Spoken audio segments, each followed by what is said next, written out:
Countering Extremism Through Civilizational Diplomacy. Yeah, can you hear me? Yes, I can hear you. All right. Yes, okay. All right. Please go ahead, please. All right, thank you very much. Good. Assalamu alaikum wa rahmatullahi wa barakatuhu, and greetings everyone.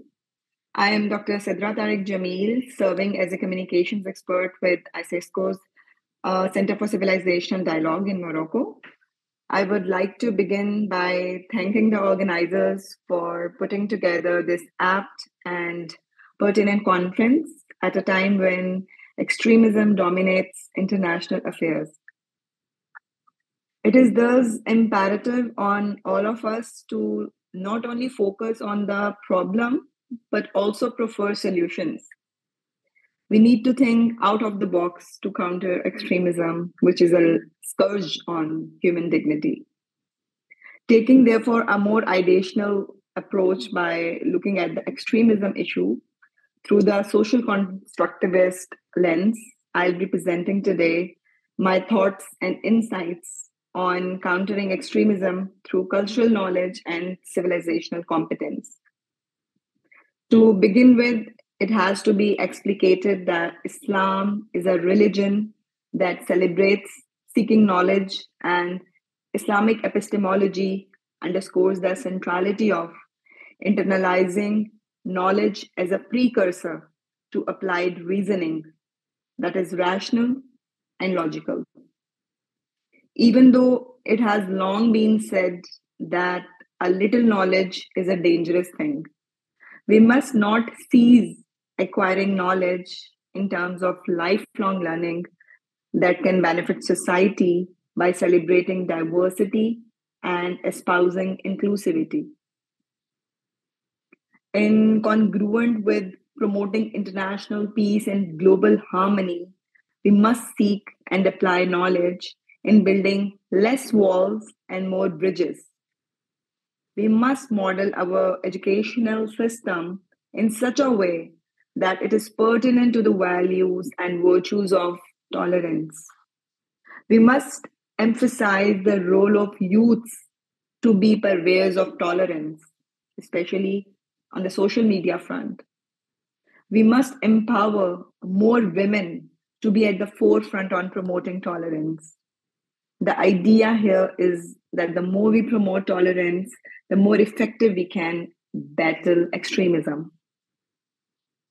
It is noteworthy that as knowledge seekers, we are cognizant of using the correct terminology when talking about extremism. At the most fundamental, it is worth distinguishing between non-violent and violent extremism. One can hold extremist views, but not necessarily resort to violent actions. But one can also be violent, which we tend to describe, though not always, as terrorism. Radicalization can also culminate in both non-violent and violent extremism, and one can also be self-radicalized due to pervasiveness of propaganda on social media. We need to continue accentuating the cultural dimension in countering extremism. I would contend that cultural knowledge is vital and necessary to combating extremism. Knowledge about culture means we become more aware about the values, beliefs, behaviors, and history of at least one cultural group, or in most instances, multiple cultural groups. By doing so, the extremes of these cultural groups are rooted out, and the moderates are, sorry? Can you hear me? Yes, it's okay. It's okay. Yeah, Mrs. Sidra, go ahead, please. All right. Thank you. And the moderates are the torch bearers for peace and harmony between different cultural communities coexisting in a domestic society. Cultural knowledge is synonymous with cultural intelligence or competence, as it enables us to move beyond imposed tolerance to harmonious integration. It necessitates active listening, demonstrating empathy and effective engagement on the part of government and society as a means to engendering multicultural tranquility, promoting interfaith dialogue, intercultural communication, and civilizational cooperation, which are examples on application of cultural knowledge, are at the heart of what we do at our ISSCO Center for Civilizational Dialogue.